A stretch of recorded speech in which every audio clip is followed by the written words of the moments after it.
Hello and welcome in, you guys. We got One Piece chapter 1145, full spoilers, and hot damn, is it bright in this room.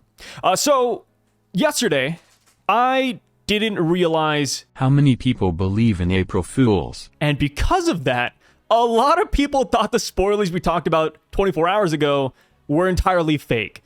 Not the case, guys. I get it, right? April 1st has made a lot of people paranoid, but I will never participate in April Fool's jokes on this channel, I think. But either way, we're here for spoilers. If you have not read them yet for yourself, I will be linking them down in the pinned comment and also typing it out piece by piece so you can read it there as well. So we're just here to highlight the main bullet points, have some fun discussing some theories and all that good stuff. So with that being said, getting right to it, we do start off with Zoro, Sanji, and Goldberg from the new Giant Warrior Pirates, the guy with the giant shield, and they are hunting dinosaurs for Loki and the gang, right? They're all hungry, they want to eat, and they are hunting these damn animals. What's pretty cool is that we actually get a Zoro-Sanji tag team attack that we haven't seen since Thriller Bark, so I thought that was awesome. As far as Goldberg goes, he is, like I said, the guy with the giant shield, but that shield also had a mouth and a tongue for the longest time, and we never knew why. Turns out that he actually has one of Big Mom's homies that Big Mom left here 63 years ago. Absolutely insane, right? Like, we thought it was a devil fruit. We thought it would be one of those instances where an inanimate object has eaten a devil fruit and now it's sentient. Turns out that's not the case. Big Mom simply brought it to life and left it here.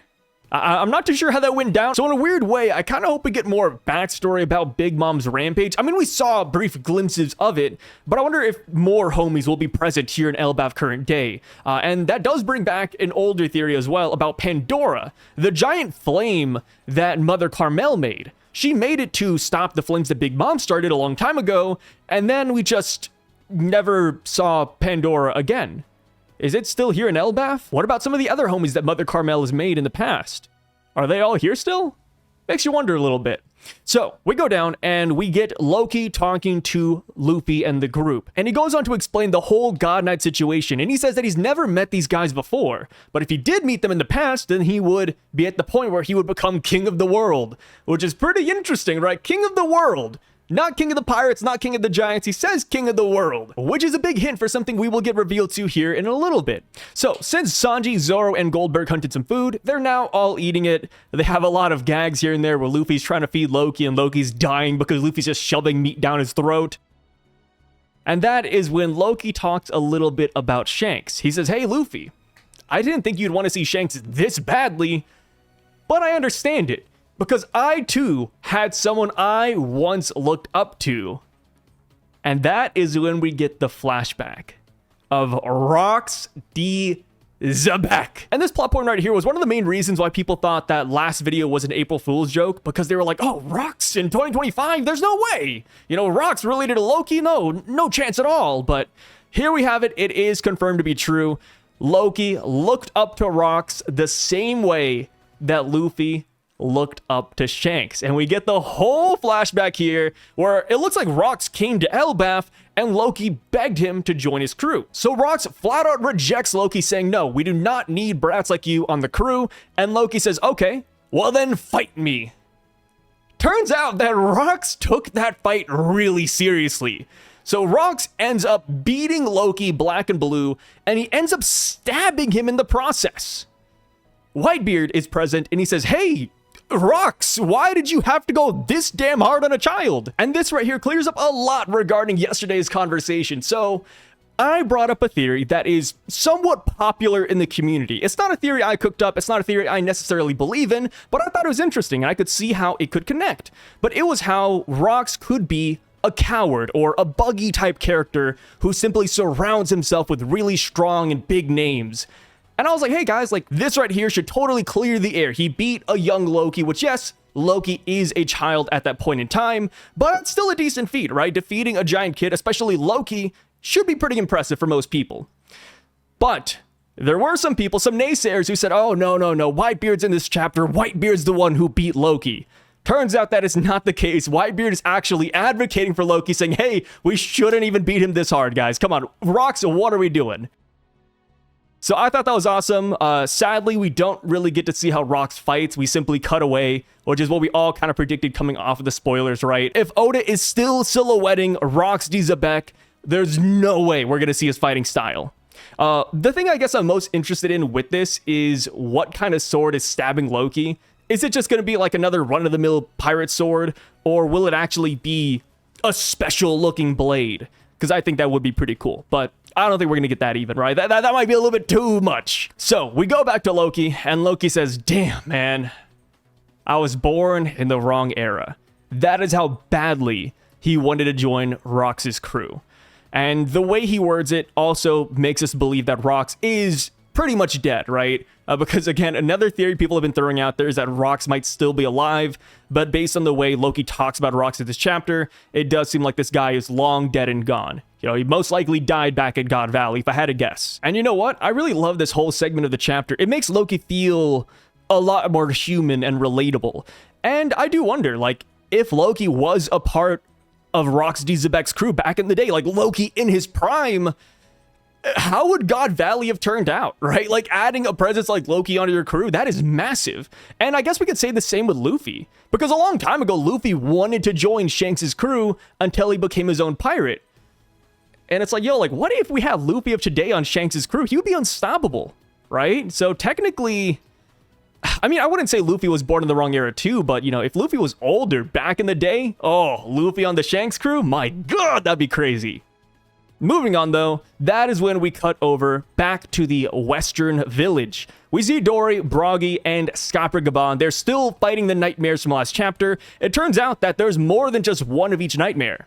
Because last chapter, they actually defeated the Ghost Nightmare and the Loki Nightmare. We saw them use a Hakwaku sovereignty, which sent those nightmares straight back to hell. But here we have it. In this chapter, they are still fighting these guys. So that must mean that they are indeed reoccurring nightmares. As long as the kids are asleep, Killingham can just instantly respawn these nightmares. He's creating an entire army out of the Draugrs even.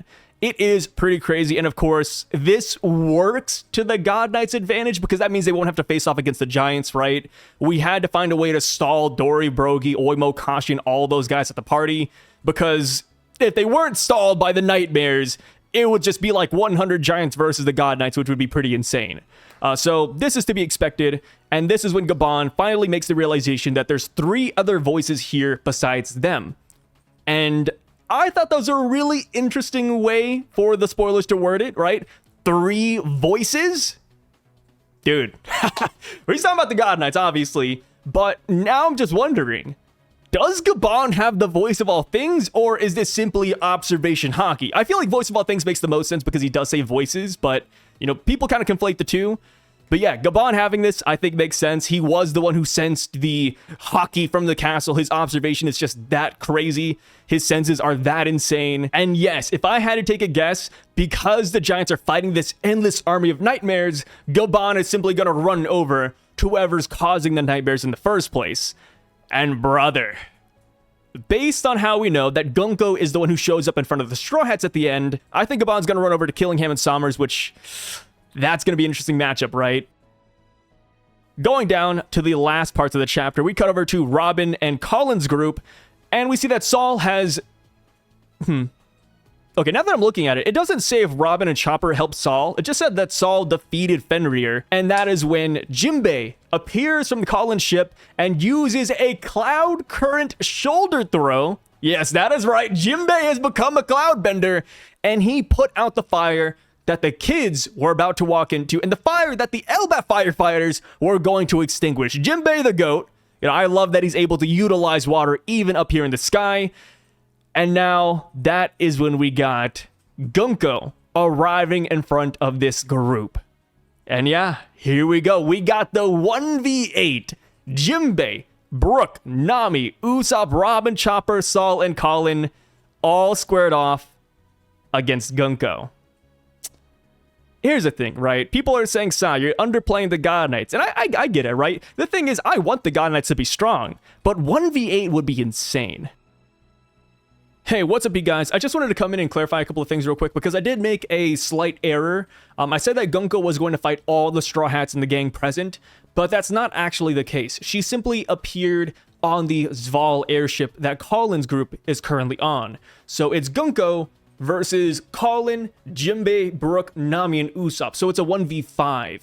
The reason I added the extra 3, being Saul, Robin, and Chopper, into the mix is simply because they are nearby, and they still should be nearby as well, because they were close enough to witness the kids almost walking into the fire, and they are close enough to extinguish said fire too.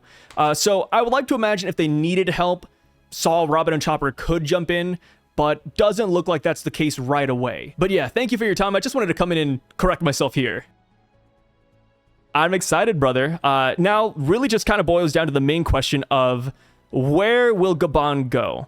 Because we talked about it earlier, right? Now that we know how the God Knights are separated, Killingham and Summers are on one end, and then Gunko's on this one. So where does Gabon go? I feel like it would make sense for him to go over there, but we got to remember that his kid is here. So if Gunko tries to attack Colin, I could see Scopper rushing over, but we'll see, we'll see. So to end things off, though, Gunko does end the chapter with some pretty interesting dialogue. She says, hey, to think there are kids other than the ones at the school, referring to Colin. Colin says, huh? Who is this person? And Gunko says, what a lively boy you are. So it looks like Gunko is going to want to kill Colin, right? Like, what a lively boy. Ooh, let's just hit you with an arrow. I don't know.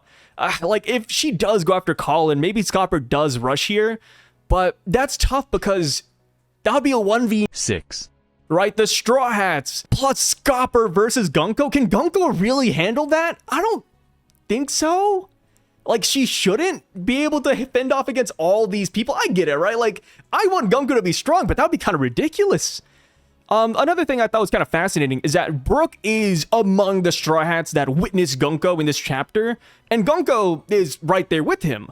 But Gunko doesn't say anything about Brook, though.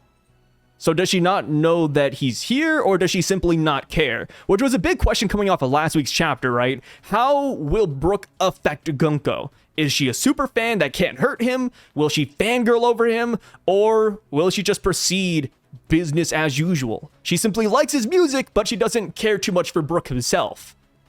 I wonder. But yeah, so I'll catch you guys all later. Thank you so much for watching again, and peace out, brother. I'll see you later. And also, we will be doing a comment read-through video, so make sure to drop your theories and thoughts down below. Jokes related to the chapter, outside of the chapter, doesn't matter. We'll be going through those in the next couple of days. There is a break next week, so I might delay that for a little bit, but we will do it nonetheless. But yeah, peace out, guys. Take care.